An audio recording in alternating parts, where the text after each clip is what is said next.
बिस्मिल्लाहिर्रहमानिर्रहीम, अस्सलामु अलैकुम वरहमतुल्लाहि वबरकातुहू। जी व्यूअर्स, आज की इस वीडियो में आपके सामने स्मोकिंग इस्लाम में हलाल है या हराम है उसके बारे में थोड़ा सा बयान करूँगा। हमारा जिस्म अल्लाह की अमानत है, हमें इसे एज़ इट इज़ वापस करना है। हमें कोई शख्स अमानत दे तो हमारी पूरी कोशिश होती है कि इसमें ख़यानत ना हो, हम एज़ इट इज़ उसको वापस करें। तो हमने अपना जिस्म भी एज़ इट इज़ वापस करना है, ये हम पर लाजिम है। सिगरेट की डब्बी के ऊपर आपने देखा होगा, मिनिस्ट्री ऑफ हेल्थ की तरफ से लिखा हुआ है कि सिगरेट को पीने से लंग्स का कैंसर होता है और मुंह का भी कैंसर हो सकता है, और डॉक्टर्स भी यही कहते हैं।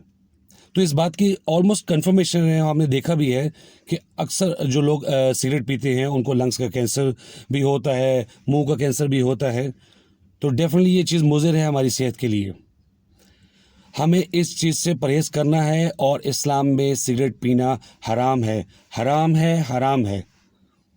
अब सवाल ये पैदा होता है कि इसको हम छोड़े कैसे, बहुत मुश्किल है।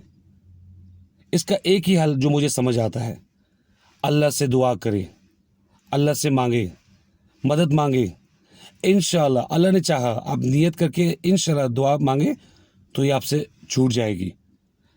और दुआ कैसे कबूल होगी वो आपको कैसे पता चलेगा?